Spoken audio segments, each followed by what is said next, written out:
Hey guys, আজ আমি explain করব মিস্টার কুইন কোরিয়ান ড্রামাটির 5 নম্বর পর্ব। এর প্রথম 4টি পর্ব যদি আপনারা এখনো না দেখে থাকেন তাহলে ডেসক্রিপশনে দেওয়া লিঙ্ক থেকে অবশ্যই আগের পর্বগুলো দেখে নেবেন। তো চলুন তাহলে শুরু করা যাক আজকের এক্সপ্লেন ভিডিও। শুরু করার আগে আমি রিফাত আছি আপনাদের সাথে। স্বাগতম আমার চ্যানেলে বিএম দা এক্সপ্লেনার।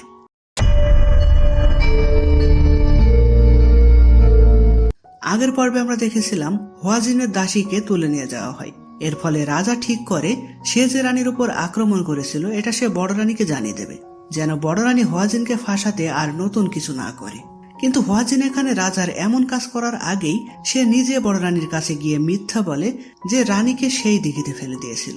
বং তখন সেখানে ভাবে যে যেহেতু দিঘি ভরা হলে সে চলে যাবে, তাই আসল সত্যিটা জানিয়ে দেওয়া যাক। তাই সে বড় রানীকে বলে সে নিজে আত্মহত্যা করতে দিঘিতে ঝাঁপ দিয়েছিল। প্রমাণস্বরূপ সে কাপড়ে সেলাই করা সে লেখাটি দেখায়। বড় রানী তার এমন কথায় অবাক হয়ে যায়। সে জানতে চায় কেন করতে চেয়েছিলে। বং তো জানতো না যে সে কেন ঝাঁপ দিয়েছিল। তখন হঠাৎই দেখা যায় হোয়াজিন এসব বিষয় নিয়ে ভাবতে ভাবতে জ্ঞান হারায়। বং তখন সেই সুযোগকে অজ্ঞান হওয়ার অভিনয় করে। সেখানে তখন একটা হুলস্থুল কাণ্ড বেঁধে যায়। তো রাজাকে আমরা দেখি সে রানীর কাছে না এসে হোয়াজিনের কাছে গিয়ে তাকে কোলে তুলে নেয়। রাজার এমন ব্যবহার দেখে কিম বিয়ং এসে বংকে কোলে তুলে নেয়। সে রাজার দিকে রাগী দৃষ্টিতে তাকিয়ে থাকে। এখানে এমন পরিস্থিতিতে রানী দোয়াকার বলে ঠিক আছে, কিমসো যখন ওকে মাফ করে দিয়েছে তখন আমি ওকে মাফ করে দিলাম। এখানে বড় রানীকে এমন অপমানিত হতে দেখে ছোট রানী কিন্তু মনে মনে খুব খুশি হয়। তো যাই হোক, এরপর বংকে তার ঘরে নিয়ে আসা হয়। সেখানে তার বাবা এসে যখন সবটা শোনে তখন সে কান্নায় ভেঙে পড়ে। সে বলে তোমার জন্মের সময় তোমার মা মারা যায়, কত কষ্ট করে আমি তোমাকে মানুষ করেছি, আর সেই আমি কিনা জানলাম না যে তোমার কি এমন কষ্ট যে তুমি আত্মহত্যা করতে চেয়েছিলে। মানে আমরা বুঝতে পারি সে একজন দুর্নীতিবাজ লোক হওয়া সত্ত্বেও মেয়েকে সে খুবই ভালোবাসে। বং তখন ভাবে সে যদি চোখ খোলে তাহলে সবাই আরো কান্নাকাটি করবে, তাই সে চোখ বন্ধ করে রাখে। তো কিম বিয়ং ভাবে যে রানীর এমন কাজ করার জন্য কে দায়ী সেটা সে খুঁজে বের করবে। এদিকে বড় রানী তার ভাইকে একটা কথা জানায় যে দিঘিতে পড়ার আগে কিম সোয়াং নাকি তার কাছে এসেছিল। সে বলেছিল সে নাকি প্রাসাদ থেকে চলে যেতে চায়। বড় রানী তখন বলে কিম বংশের মেয়ে হওয়াতে তুমি রানী হবে, এতে তোমার সম্মতি আছে নাকি নেই সেটা আমার দেখার বিষয় না। তোমার জন্মই হয়েছে রানী হওয়ার জন্য, যদি মরতে চাও তবু প্রাসাদেই তোমাকে মরতে হবে। ফলে আমাদের মনে হয় তার পানিতে ঝাঁপ দেওয়ার পেছনে এটাও একটা কারণ ছিল। তো অন্যদিকে বং অজ্ঞান হওয়ার নাটক করতে গিয়ে সত্যি সত্যি ঘুমিয়ে পড়ে। তার যখন ঘুম ভাঙে তখন সে খুশি মনে চলে যায় দিঘির কাছে। দিঘির কাছে গিয়ে বং জানতে পারে কুয়োর পানি শুকিয়ে যাওয়ায় আজকে আর দিঘি ভরা হচ্ছে না। বং ভাবে যতটুকু ভরেছে তাতেই হবে। এই বলে সে যখন দিঘিতে লাফ দিতে যায় তখন হং ইয়ন এবং চই তার পা চেপে ধরে। বং তখন তাদের কাতুকুতু দিয়ে পালাতে চায়, কিন্তু হং ইয়নের কাতুকুতু লাগলেও চইয়ের কিছুই হয় না। সে বলে আমার জীবন থেকে অনেক আগে হাসি জিনিসটা উঠে গেছে। এই সিনগুলো অনেক ফানি ছিল। তো এরই মাঝে খবর আসে রানী দোয়াগার বংকে ডেকেছে। বং তার কাছে গেলে সে বলে দোষটা আসলে আমারই ছিল, আমি তোমাকে জোর করে রানী বানিয়েছি। কিন্তু রানী হওয়া কি এতই কঠিন কাজ যে তুমি মরতে চেয়েছিলে? তোমাকে তাহলে এখন রানী থেকে বহিষ্কার করছি, সারা জীবন বাপের বাড়িতেই থাকো, আর কখনো এ প্রাসাদে পা রাখতে পারবে না। বং ভাবে যে প্রাসাদের দিঘি ছাড়া সে তো ফিরে যেতে পারবে না। তাই সে রানীকে বলে স্মৃতি হারিয়ে ফেলায় আমি এমন উল্টাপাল্টা করে ফেলেছি, আমাকে ক্ষমা করে দিন। জগুয়েন তখন বংয়ের হয়ে বড় রানীকে বলে ওকে আর একটা সুযোগ দিন।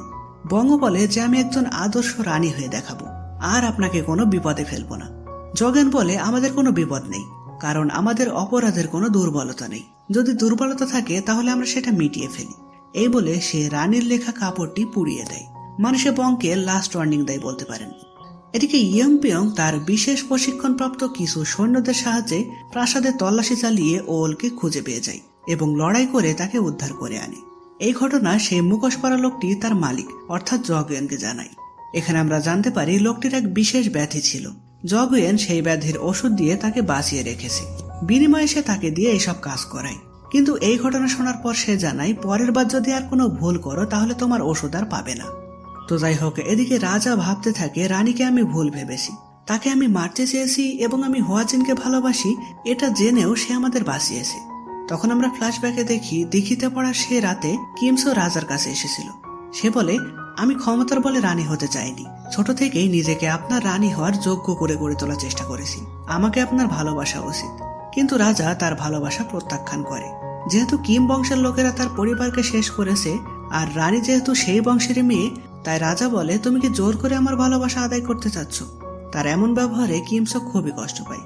একদিকে তার পরিবারের বিভিন্ন ষড়যন্ত্রের হাতিয়ার হিসেবে তাকে ব্যবহার করা হচ্ছে, অন্যদিকে যাকে পাওয়ার জন্য সে ছোট থেকেই স্বপ্ন দেখে এসেছে তার ভালোবাসায় সে যখন না পায় সেই দুঃখেই সে মূলত আত্মহত্যা করতে চেয়েছিল। আমরা বুঝতে পারি সে কোনো ষড়যন্ত্রের মধ্যে ছিল না, রাজাকে সে মন থেকে সত্যিকারে ভালোবাসতো। তো রাজা ঠিক করে সে এখনই রানীর কাছে যাবে।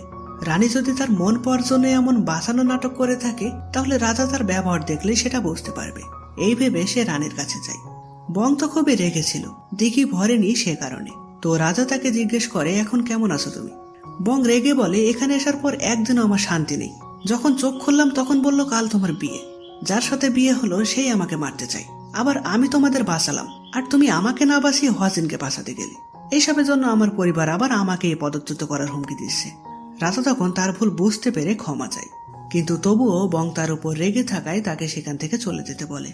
তো রাজা সেখান থেকে ফিরে এসে দেখতে পায় হোয়াজিনের জ্ঞান ফিরেছে। রাজা তাকে জড়িয়ে ধরে বলে সে যেন আর এমন পাগলামি না করে। সেখানে তখন হং এসে ওলের কথা জানায় যে তার এখন চিকিৎসা চলছে।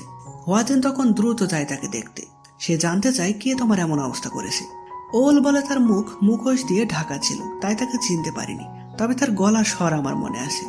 সেখানে তখন একজন পরিচারিকা এসে জানায় রাজ পরিবারের বাইরে কেউ জখম হলে সে আর প্রাসাদে থাকতে পারে না। হোয়াজিন এটা শুনে খুবই কষ্ট পায়। সে নিরুপায় হয়ে ওলকে একটা দামি জিনিস দিয়ে বলে, যদি আবার কেউ তোমাকে ধরে তাহলে এটা ঘুষ দিয়ে নিজের জীবন বাঁচিও, অথবা এটা বিক্রি করেও তুমি চলতে পারবে। তো হোয়াজিন সেখান থেকে ফিরে ওলের কথাই ভাবতে থাকে। তার কাছে তখন ইয়ং পিয়ং আসে। হোয়াজিন বলে, মেয়েটাকে যদি সাথে করে না আনতাম তাহলে ওর এমন অবস্থা হতো না। আচ্ছা, আপনার যখন বিভিন্ন চিন্তা হয় তখন আপনি কি করেন? ইয়ং পিয়ং বলে, আমি তখন হং এর কাছে চলে যাই। হং খুবই রসিক আর অনেক ভালো মানুষ। ওর কাছে গেলে ও আমাকে আরো রাগিয়ে দেয়। তখন আমি আগের দুশ্চিন্তাগুলো সব ভুলে যাই। হোয়াজিন বলে, আপনি কি তাহলে এখন আমাকে রাগাতে পারবেন? ইয়ং পিয়ং তাকে রাগাতে না পারলেও হোয়াজিনকে চিন্তামুক্ত করতে তার ছবি আঁকতে বলে। তো ছবি এঁকে হোয়াজিন তো চিন্তামুক্ত হয়, কিন্তু এখানে আমরা লক্ষ্য করি ইয়ং পিয়ং তার দিকে রোমান্টিক ভাবে তাকাচ্ছে, মানে সে হোয়াজিনকে মনে মনে পছন্দ করে। তো যাই হোক, এদিকে পরের দিন রাজ দরবারে বিচার বিভাগের প্রধান কে হবে সেটা ঘোষণা করা হয়। এই পদের জন্য নিযুক্ত করা হয় কিম পিয়ংকে। অবশ্য কিম পিয়ং নিজেই তার পালক বাবা জোয়াকুইনকে অনুরোধ করেছিল তাকে এই পদে বসানোর জন্য। এর পিছনেও তার কোনো পরিকল্পনা রয়েছে। এদিকে বং অজ্ঞান থাকায় মানবক বড় রানীর জন্য খাবার রান্না করে পাঠায়, কিন্তু তার বানানো খাবার বড় রানীর পছন্দ হয় না। বং বিষয়টা খেয়াল করলে সে মানবকের সাথে এনে মজা করতে থাকে। এরপর সে নিজে রান্না করে একটি সুন্দর মচমচে খাবার, আর সেটি যেন ঠান্ডা হয়ে না যায় সেজন্য সে খাবারের পালকির মাধ্যমে সেটি বড় রানীর কাছে পৌঁছে দেয়। বড় রানী যদিও বঙ্গের উপর রেগে থাকায় তার খাবার খেতে চাচ্ছিল না, তবুও এমন সুন্দর খাবারের লোভ সে সামলাতে পারে না। সে খাবারটি মুখে নিতেই তার ভীষণ ভালো লাগে। সমস্ত খাবার সে চেটে পুটে খেয়ে ফেলে। এর ফলে বং তো মানবকের সাথে আরো মজা নেয়। সে বলে, আমার হাতের রান্না যে একবার খেয়েছে সে আর অন্য কারো খাবার খেতেই চাইবে না। তো এরপর আমরা দেখি ছোট রানী হোয়াজিনকে ডেকে তাকে বিভিন্ন কুমন্ত্রণা দিতে থাকে। তখন আমাদের প্রাক্তন সম্রাট অর্থাৎ ছোট রানীর স্বামীর কাহিনীটা দেখানো হয়। তিনি দুর্নীতিবাজ লোকদের শাস্তি দিয়ে কিম বংশের বিরুদ্ধে চলে গিয়েছিলেন, যার ফলস্বরূপ তার উপর হামলা করা হয়। এতে তিনি অসুস্থ হয়ে ধীরে ধীরে মারা যান। ধারণা করা হয় তার খাবারে একটু একটু করে বিষ দেওয়া হতো। তো এইসব বলে ছোট রানী বলে, এই হলো কিম বংশের আসল চরিত্র। এবার ওরা তোমার দাসীর উপর যা করেছে, পরের বার কিন্তু তোমার সাথেও কিছু ঘটতে পারে। তাই এখন থেকে আমি যা যা বলবো তুমি সেই মতন চলবে, আর যেভাবেই হোক রানীকে পদচ্যুত করতে হবে। হোয়াজিন তখন কল্পনা করতে থাকে সেই রাতের কথা, যে রাতে রানী পানিতে ঝাঁপ দিয়েছিল। সেদিন রাজা সোয়ং এর সাথে খারাপ ব্যবহার করার পর সে দিঘির পাড়ে যায়। সেখানে হোয়াজিন দাঁড়িয়ে রাজার অপেক্ষা করছিল। সোয়ং তখন তাকে বলে, তুমি রাজার সাথে আর দেখা করবে না, আমার থেকে আর কি কি কেড়ে নেওয়ার বাকি আছে তোমার। তুমি যে কত বড় মিথ্যুক সেটা যদি রাজা জানতো তখন তুমি বুঝতে, ভালোবাসার মানুষ ঘৃণার চোখে তাকালে তখন কেমন লাগে। হোয়াজিন তখন বলে, আমার গোপন ব্যাপার তো তুমি জেনেই গেছো, এটা রাজাকে বলে দিতে পারো, কিন্তু তোমাকে আর একটা সত্যিও বলতে হবে যে তুমি রাজাকে মারতে চেয়েছো। সোয়ং তখন রাগে কষ্টে সেই কথাটা বলে যে প্রিয়জন হারানোর বেদনা তুমিও একদিন বুঝবে। এই বলে সে নিজেই পানিতে ঝাঁপ দেয়। এখানে বোঝা যায় হোয়াজিন রাজার থেকে অনেক বড় একটা সত্যি গোপন করেছে। কি সেই সত্যি এবং সোয়ং রাজাকে মারতে চেয়েছিল কিনা সেটা আমরা পরে জানবো। তো যাই হোক, এদিকে রাজ্যে বৃষ্টি নামতে শুরু করে। মানবক বলে, আমার মনে হচ্ছে এই বৃষ্টি সহজে থামবে না, এত বৃষ্টি হবে যে আশপাশের সব নিচু জায়গা পানিতে টইটম্বর হয়ে যাবে। বং তখন ভাবে তাহলে তো দিঘিও ভরে যাবে। এই খুশিতে সে বৃষ্টিতে ভিজে নাচতে থাকে। সোই এবং হং ইয়ন তাকে নাচানাচি করতে নিষেধ করে, কিন্তু কে শোনে কার কথা। সেখানে তখন রাজা এসে উপস্থিত হয়। আসলে সে রানীর কাছে ক্ষমা চাইতে এসেছিল, কিন্তু বং বলে ক্ষমা চাইতে হবে না, আমি সব ভুলে গেছি। রাজা তখন বলে প্রাসাদের একটা আদব কায়দা আছে, এভাবে বৃষ্টিতে ভিজে ভিজে নাচানাচি করা মোটেও ঠিক না। বং বলে শুধু আজকের দিনটাই, কাল থেকে সবকিছু আবার আগের মতন হয়ে যাবে। মানে দিঘি যেহেতু ভরে যাচ্ছে, তাহলে সে আজই তার শরীরে ফিরে যেতে পারবে। কিন্তু রাজা তো আর এসব জানতো না, তাই সে আর কিছু না বলে সেখান থেকে চলে আসে। তো রাত হলে বং চুপি চুপি ঘর থেকে বের হয়। সে দেখে চই এবং হং ইয়ন তাকে সারাদিন নজরে রাখতে রাখতে ক্লান্ত হয়ে ঘুমিয়ে পড়েছে। এই সুযোগে সে সোজা চলে যায় দিঘির কাছে। বৃষ্টির পানিতে দিঘি সম্পূর্ণ ভরে গেছিল। বং তার একটা স্মৃতি হিসেবে সেখানকার একটি পাথরে লিখে যায়, আমি ছিলাম তোমাদের মাঝে, ইতি জাং বং হুয়ান। এরপর সে দিঘির পানিতে লাফ দেয়, কিন্তু পানির ভিতর সে তেমন কিছুই অনুভব করে না। তার তখন দম নিতে কষ্ট হলে সে নিরুপায় হয়ে পানির উপরে উঠে আসার চেষ্টা করে, কিন্তু সে তা করতে পারে না। ফলে সে পানির গভীরে তলিয়ে যেতে থাকে। তখন দেখা যায় একটি ছেলে তার দিকে সাঁতরে আসছে। তো বং যখন পানিতে পড়ে গেছিল, তখন কিন্তু স্বয়ং তার দিকে এভাবেই সাঁতরে এসেছিল। বর্তমানে কি তাহলে আসল জাংহুয়ান তার দিকে আসছে? এইবারে কি তাহলে সে তার আসল শরীরে ফিরে যেতে পারবে? এইরকম প্রশ্ন দেখেই 5 নম্বর এপিসোডটি এখানেই শেষ হয়। তো গাইস, কেমন লাগলো আজকের এপিসোডটি কমেন্ট করে জানাবেন। যদি ভালো লেগে থাকে তাহলে ভিডিওতে লাইক দিয়ে ভিডিওটি বন্ধুদের কাছে শেয়ার করে দিতে পারেন। আর পরবর্তী পর্বের কাহিনী জানতে আমাদের চ্যানেলটি সাবস্ক্রাইব করে আমাদের সাথেই থাকুন। তো দেখা হচ্ছে পরের ভিডিওতে। ততদিন পর্যন্ত ভালো থাকবেন, সুস্থ থাকবেন।